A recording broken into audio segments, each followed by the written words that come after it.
Everyone, welcome to Genic Education. और हमारा आज का लेक्चर स्टार्ट हो चुका है। और लास्ट लेक्चर में हमने क्या देखा था डियर? माइल्ड स्टील के लिए स्ट्रेस स्ट्रेन कर्व हमने देखा था। ओके डियर, तो लेक्चर आज का स्टार्ट कर रहे हैं। स्टार्ट करने से पहले आप क्या करिए, लेक्चर के लिंक को आप अपने जहां भी सिविल कम्युनिटी आपके हैं, सिविल के स्टूडेंट ग्रुप है, वहां पे आप शेयर कर दीजिए लिंक को। आप व्हाट्सएप पे, फेसबुक पे और इंस्टाग्राम और किसी भी सोशल मीडिया के थ्रू आप शेयर कर दीजिए। ओके डियर, तो जब शेयर कर दिया आपने लिंक, तो आप क्या करो, लेक्चर को लाइक भी कर दो साथ ही साथ। लाइक और जो हमारे नए स्टूडेंट्स देख रहे हैं वो क्या करें, वो हमारे जो भी चैनल हमारा चैनल है उसको सब्सक्राइब कर ले, बेल आइकॉन दबा ले, और जिससे कि उनको notification proper time to time मिलती रहे और क्लास के अकॉर्डिंग अपडेट रहे। ओके डियर, तो आइए अब हम लोग अपना क्लास स्टार्ट करते हैं।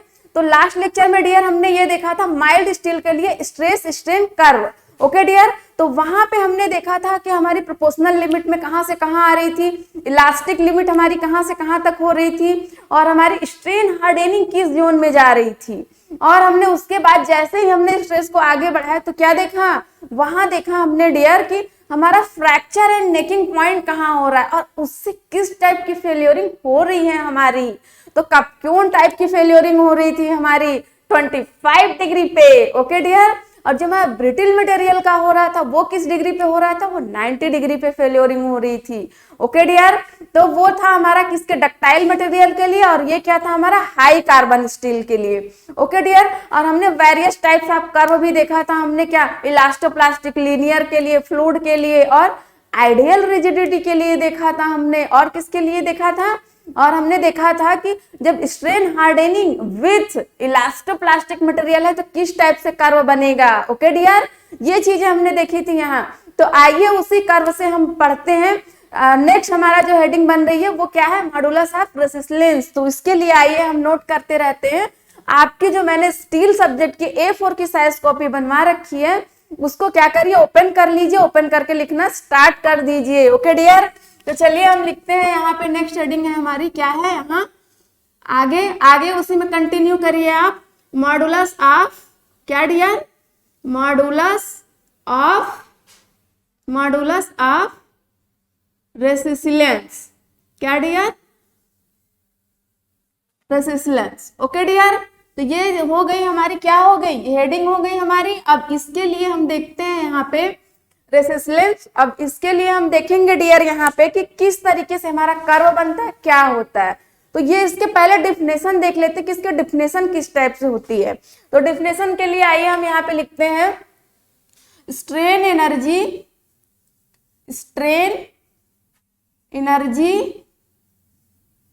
Energy per unit volume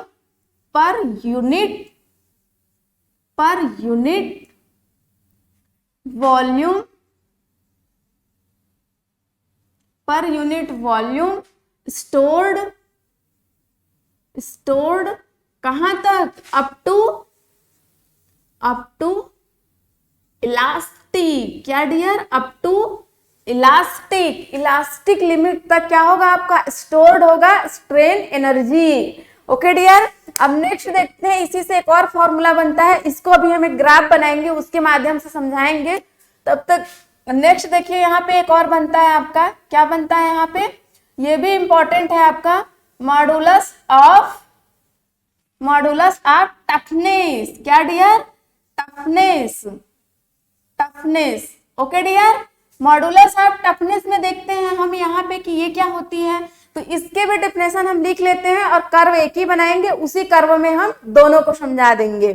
okay dear, तो आइए इसको भी लिखते हैं हम, स्ट्रेन एनर्जी पर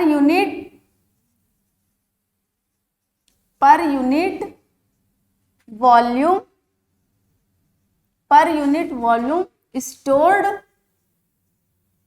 stored up to fracture point। Okay dear, तो फ्रैक्चर पॉइंट तक ये हम इसकी पर यूनिट जो हमारी स्ट्रेन एनर्जी हो रही है उसको पर यूनिट में हम क्या करेंगे, फ्रैक्चर लिमिट तक हम क्या करेंगे, फ्रैक्चर लिमिट तक हम उसको स्टोर्ड कराएंगे उसकी एनर्जी, फैक्टर लिमिट तक। ओके डियर, तो यहाँ आइए हमने ग्राफ बना दिया ऐसे इस तरीके से। ये हमारा क्या हो गया, स्ट्रेस यहाँ पे, और इधर क्या हो गया, वाई एक्सिस पे स्ट्रेन हो गया हमारी। एक्स एक्सिस पे स्ट्रेस हो गई, वाई एक्सिस पे स्ट्रेन हो गई। अब यहाँ से हमने इस तरीके से कर्व बनाया, हमने देखा यहाँ ऐसे इस तरीके से, और ये ऐसे, यही माइल्ड स्टील का कर्व था ना हमारा। तो अब हमने देखा यहाँ पे कि फर्स्ट देखा मॉडुलस ऑफ रेसिस्टेंस, तो इसके लिए देखा हमने strain energy per unit volume stored up to elastic limit. तो इलास्टिक लिमिट हमारा ये देखिए हमारा 0 पॉइंट होता था, यहां से यहां तक A पॉइंट होता था, यहां से यहां तक B पॉइंट होता था, और ये क्या होता था C, ये C', ये D, ये E और ये F, यही से फ्रैक्चर पॉइंट हो जाता था। ओके डियर, तो ये चीजें हो रही थी यहाँ पे, हमने देखा था अपने ग्राफ में माइल्ड स्टील वाले में। अब यहाँ देखेंगे डियर हम इसको कि ये जो हमारा ग्राफ है ये कैसे हमारा इलास्टिक लिमिट तक जाता है। तो ये हमारी हो गई यहाँ से यहाँ तक इलास्टिक लिमिट तक, इलास्टिक लिमिट तक इधर हो गई हमारी ये चीजें ऐसे। ये क्या हो गया हमारा, इतना एरिया जो हो गया हमारा, क्या हो रहा है, ये जो एरिया हो रहा है हमारा, ये हो रहा है कि क्या हो रहा है, modulus of resistance.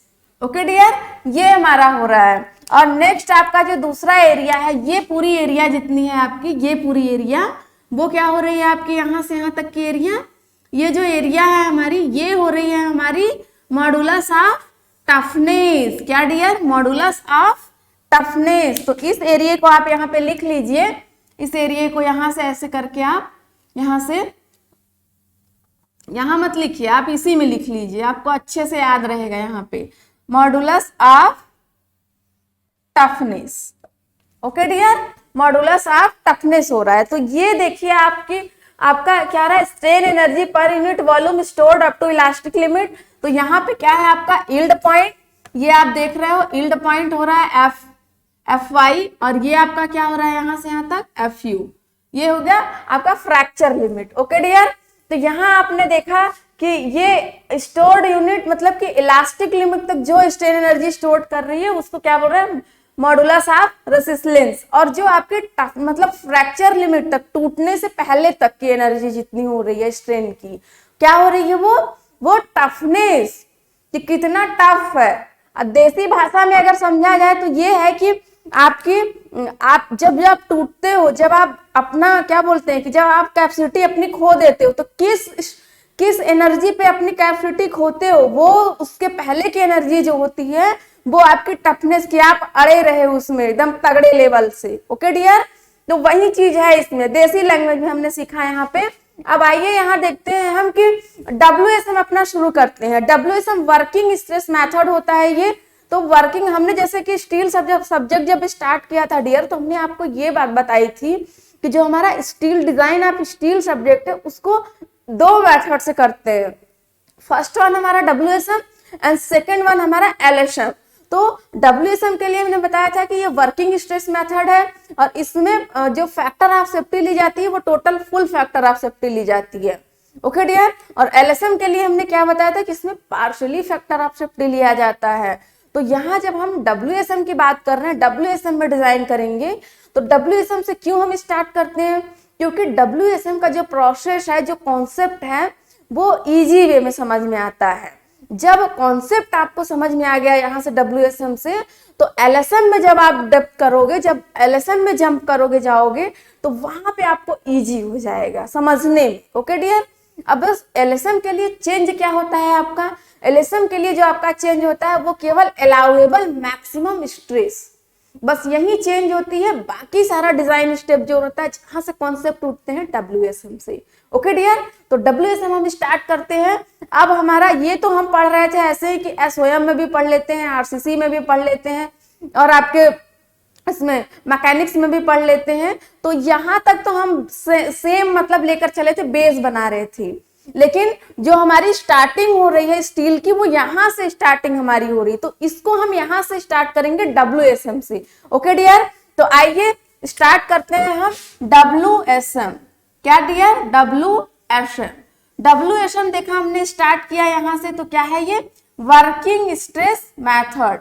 Working stress method, इसमें फैक्टर ऑफ सेफ्टी फुल लेते हैं, अब इसके वर्किंग स्ट्रेस के लिए देखिए फॉर्मूला क्या बनता है, यहाँ आप नोट करिए। Working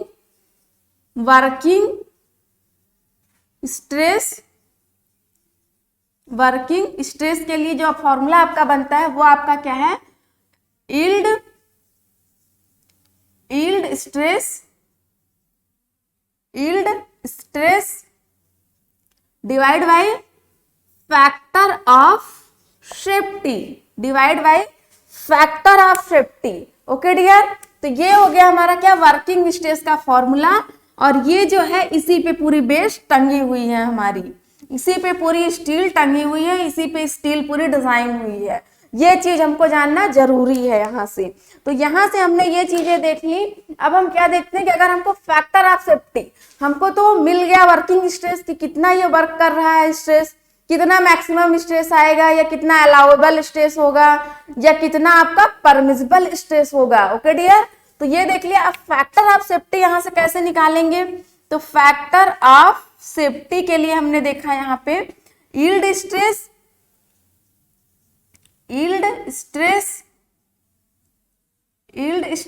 divide by working stress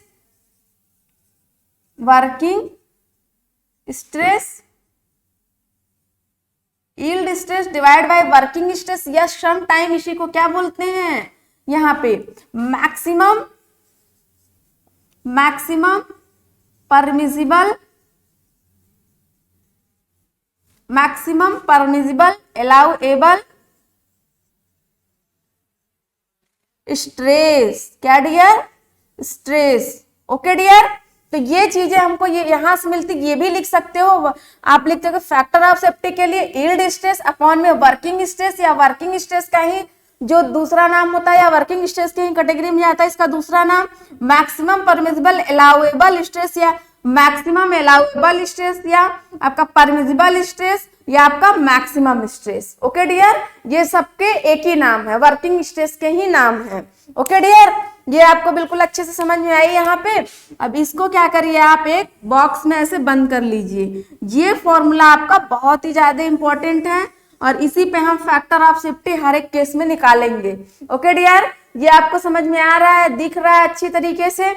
हाँ, दिख रहा है। ओके डियर, तो चलिए आगे देखते हैं कि अगर हमारा यही डायरेक्ट कंप्रेशन और डायरेक्ट टेंशन, या फिर एक्सियल कंप्रेशन एक्सियल टेंशन में रहेगा, तो किस तरीके से फैक्टर ऑफ सेफ्टी निकलेगी। ओके डियर, उससे पहले एक बात और हम डिस्कस कर लेते हैं कि जो हमारी फैक्टर ऑफ सेफ्टी होती है, फैक्टर ऑफ सेफ्टी वो कभी 1 से कम नहीं होनी चाहिए। किससे डियर, 1 से कम नहीं होनी चाहिए। किसी भी हालत में 1 से फैक्टर ऑफ सेफ्टी कम नहीं होनी चाहिए, चाहे वो पार्शियली में हो, चाहे वो फुल्ली में हो। ओके डियर, नोट कर लिया आप लोगों ने। अब इसको हम इरेज करते हैं यहाँ से, क्योंकि हमको जगह चाहिए। इरेज करने के बाद यहाँ से हम अब शुरू करते हैं अपना direct compression and direct tension. Okay dear, तो ये चीज देखते हैं हम यहाँ से। अब इसको एक्सियल के नाम से भी जानते हैं, और किसके नाम से यहाँ, और हम आइए स्टार्ट करते हैं। फर्स्ट जो हमारा है यहाँ पे, फर्स्ट हमने देखा कि डायरेक्ट कंप्रेशन और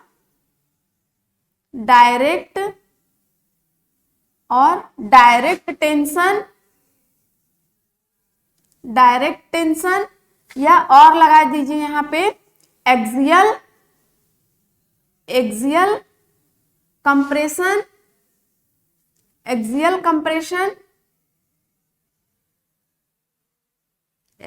कंप्रेशन, या और में आप यहाँ पे लिख लीजिए, और में यहाँ पे, या और एक्सियल टेंशन। क्या dear, axial tension.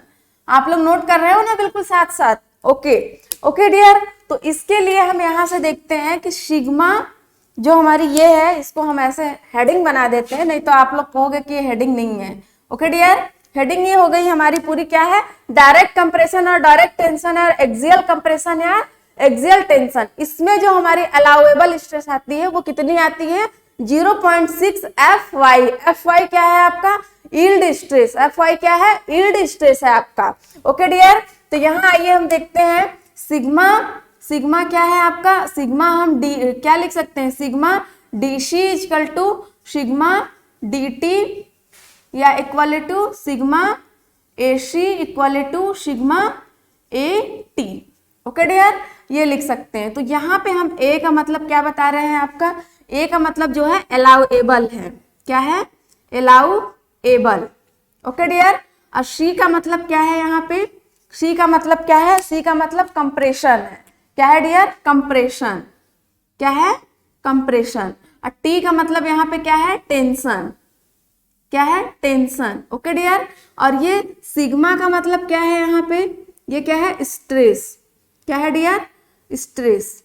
Okay dear, इतना समझ में आया है आपको? अब यहाँ देखते हैं कि ये जो वैल्यू है आपकी कितनी आएगी? 0.6 FY। 0.6 FY। अगर यही वैल्यू क्या कहते हैं, अगर इसी वैल्यू, ये कौन सी वैल्यू है आपकी? ये आपकी अलाउएबल मैक्सिमम परमिसिबल स्ट्रेस, ये है वैल्यू, या वर्किंग स्ट्रेस है। ओके डियर, तो यहां से हम अगर फैक्टर ऑफ सेफ्टी निकालते हैं, फैक्टर ऑफ सेफ्टी, तो कैसे निकलेगी factor of safety? Factor of safety होता क्या था आपका? फैक्टर ऑफ सेफ्टी होता था yield stress upon working stress. तो यील्ड स्ट्रेस हमने लिख दिया यहाँ पे। क्या है? यील्ड स्ट्रेस आपकी FY है। FY यील्ड स्ट्रेस है आपकी। और क्या है यहाँ पे? जो आपका वर्किंग है, अलाउएबल स्ट्रेस है, वो क्या है यहाँ पे? सिग्मा AC या सिग्मा DT या सिग्मा कुछ भी। यहाँ D का मतलब क्या है? डायरेक्ट। क्या है? डायरेक्ट। Okay dear, direct. ये चीजें लिख लो यहाँ पे। अब यहाँ FY सिग्मा AT या फिर FY सिग्मा क्या है आपका? AT। ओके डियर, या फिर क्या है यहाँ पे? FY सिग्मा DT या फिर FY sigma DC। Okay dear, ये समझ में है। और ये सारे की वैल्यू कितनी आएगी इसमें? Direct compression and direct tension में FY। ओके डियर, तो यहां से हम लिख सकते हैं आपको क्या? यहां से लिख सकते हैं 1/0.6। कैसे? FY 0.6। अब इसको हमने सॉल्व किया, कितना आ गया हमारा? ये आ गया हमारा 1.67। क्या आ गया? 1.67। तो यहाँ आप लिख लीजिए एकदम अच्छे तरीके से कि जो हमारा फैक्टर ऑफ सेफ्टी है, फैक्टर ऑफ सेफ्टी वो कितना है हमारा? 1.67। इसको ब्रैकेट में बंद कर लीजिए। इससे इतने नंबर आप क्वेश्चन आपके एग्जाम में आए हैं ना, क्या ही बताए। अगर आप प्रीवियस ईयर लगाओगे तो आपको खुद ही समझ में आएगा।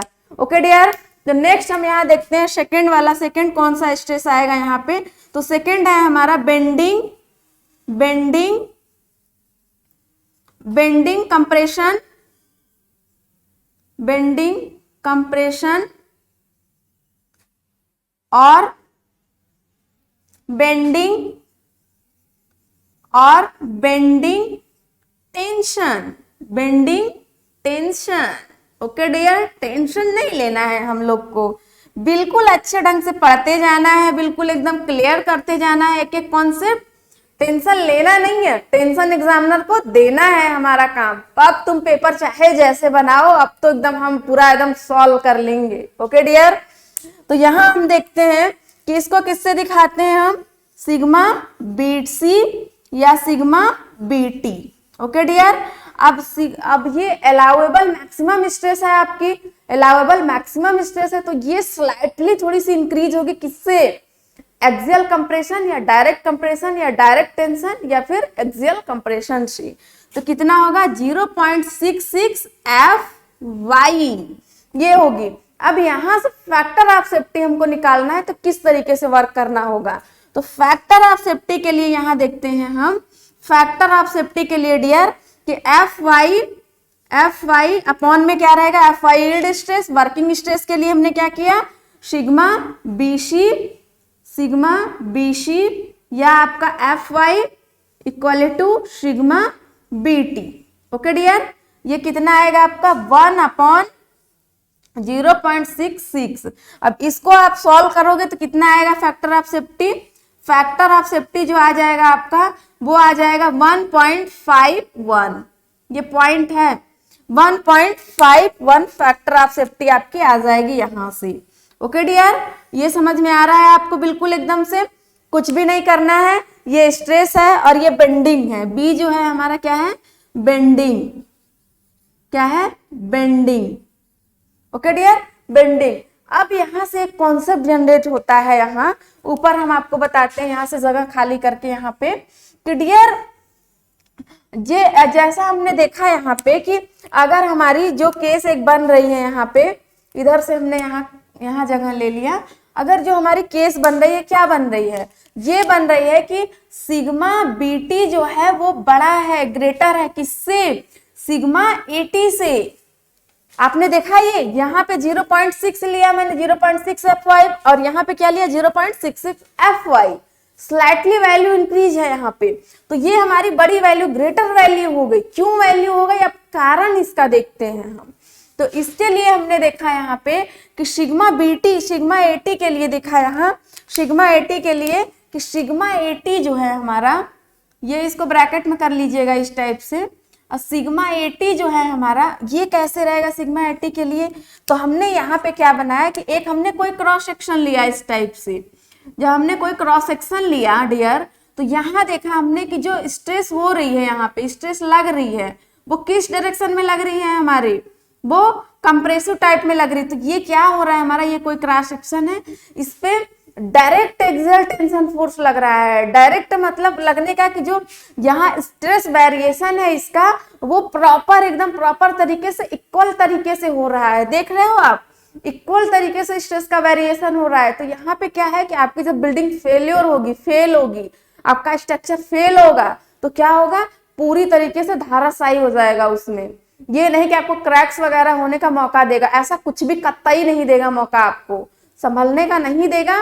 क्या करेगा, ये एकदम बिल्कुल जैसे होता नहीं, आपको बहुत ही ज्यादा डेंजर है तो मोर डेंजरस हो जाएगा आपका ये। अगर यही हम सिग्मा बीटी के केस में देख रहे हैं, सिग्मा बीटी के केस में, तो जब सिग्मा बीटी के केस में डियर हमने यहाँ देखा, सिग्मा बीटी के केस में, तो यहाँ पे क्या मिला डियर हमें, यहाँ पे ये मिला कि इस टाइप से हमने देखा कि जो ग्राफ बनाया हमने यहाँ पे देखा, इस टाइप से बना हमारा।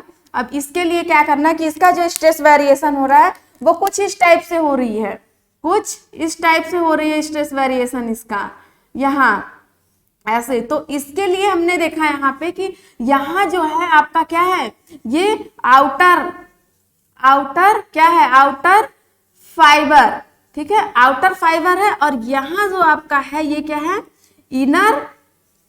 इनर फाइबर या इनर आपका है। ओके डियर, तो आउटर पे देख रहे हो आपके मोर हो रहा है, यहाँ पे क्या हो रहा है, मोर हो रहा है, लेकिन इनर पे क्या हो रहा है आपका, लेस। तो आउटर पे आपका मोर डेंजर है, और आपका इनर में क्या हो जा रहा है, सेंटर के अकॉर्डिंग आपके न्यूट्रल एक्सिस के जैसे पास आ रहा है, तो क्या हो जा रहा है, लेस डेंजर।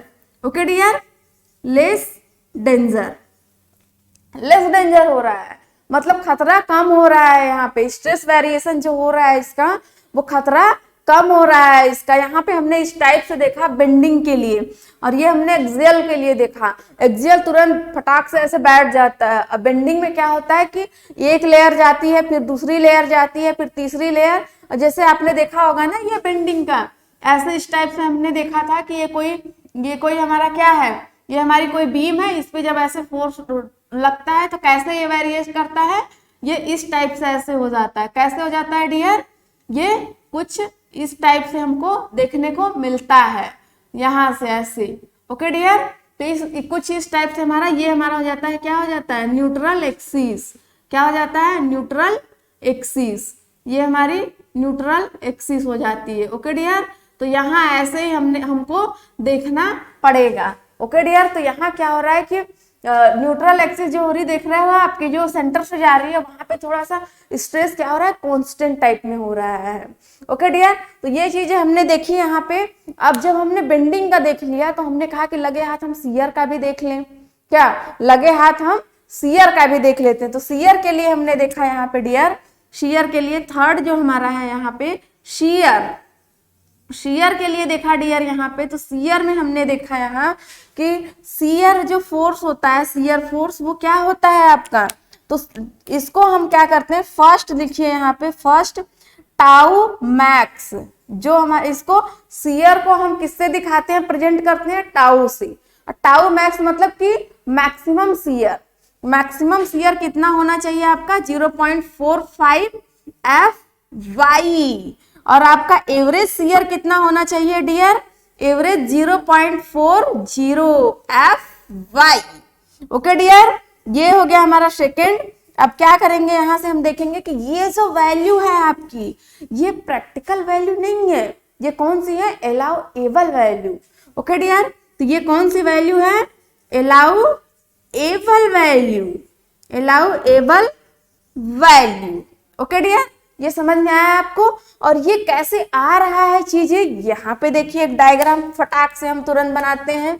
ये हमने कोई क्रॉस सेक्शन लिया यहाँ पे, जब हमने इस तरीके का कोई क्रॉस सेक्शन ले लिया, ये हो गया हमारा क्रॉस सेक्शन ले लिया, तो यहाँ पे किस तरीके का ये हमारा वेरिएशन हो रहा है, यहाँ से यहाँ लिया हमने, तो ये stress variation, shear stress variation इस टाइप से होता है।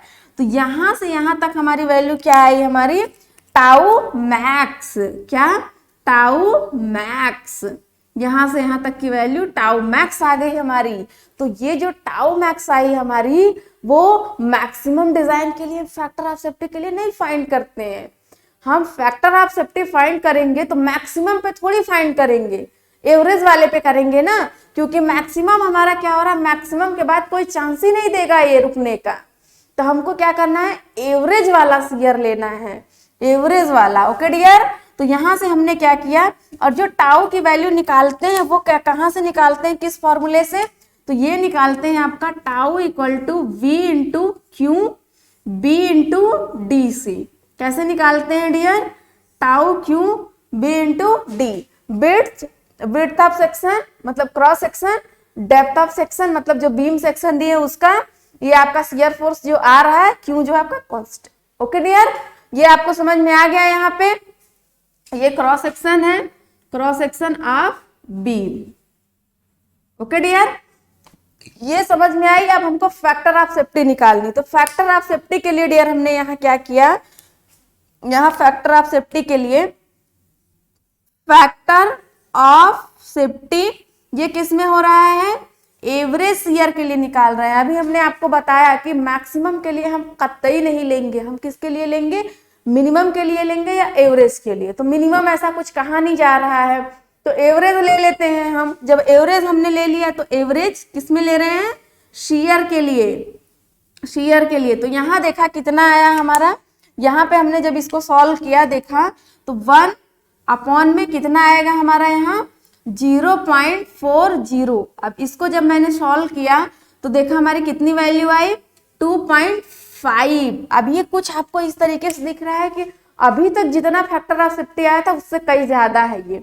ओके डियर, ये चीजें दिखी ना आपको यहाँ से, तो अब इसको आप नोट कर लो अच्छे से, बिल्कुल नोट कर लो। अब नेक्स्ट देखते हैं हम यहाँ पे, नेक्स्ट यहाँ पे क्या देखते हैं, नेक्स्ट जो देखेंगे वो देखते हैं पंचिंग के लिए, कि पंचिंग के लिए क्या होता है। तो पंचिंग के लिए डियर हम यहाँ देखेंगे, जगह हमको खाली करनी पड़ेगी ऊपर से पंचिंग के लिए। तो यहाँ पे मैं लिख रही हूँ, आप देखते जाओ, सॉल्व करते जाओ उसी के अकॉर्डिंग।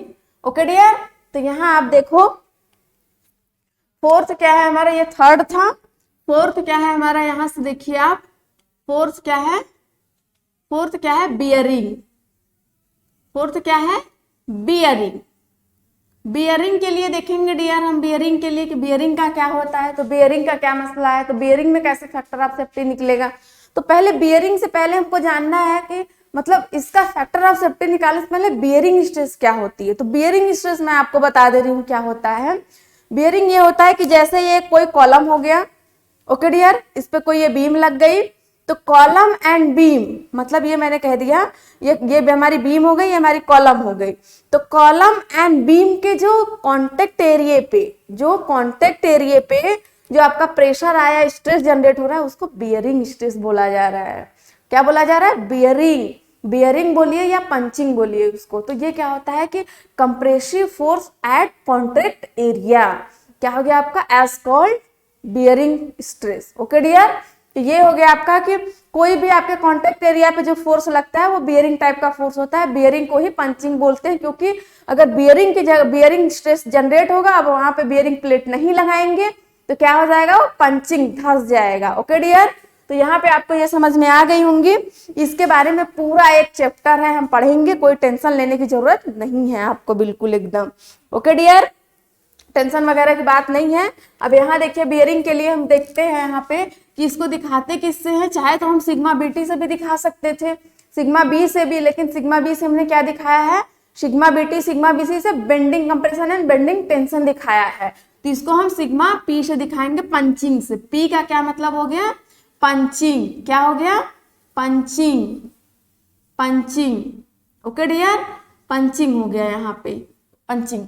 और ये क्या हो गया आपका, यहाँ पे देखो पंचिंग लिख लो आप। और उसके बाद ये देखो कि सिग्मा पी जो है आपका 0.75 FY है। ये क्या है आपका, ये है आपका allowable stress, maximum stress, working stress है। ओके डियर, अब इससे फैक्टर ऑफ सेफ्टी हम जब निकालेंगे यहाँ तो देखेंगे, फैक्टर ऑफ सेफ्टी जब हम निकालेंगे तो 1 अपॉन क्या है 0.75, और ये कितनी वैल्यू आएगी 1.33। तो यहाँ पे आप जगह बना के लिख लीजिए डियर, यहाँ पे कि जो आपका फैक्टर ऑफ सेफ्टी होगा, फैक्टर ऑफ सेफ्टी वो कितनी होगी, यहाँ पे कितनी होगी 1.33। ओके डियर, 1.33 ये होगी फैक्टर ऑफ सेफ्टी।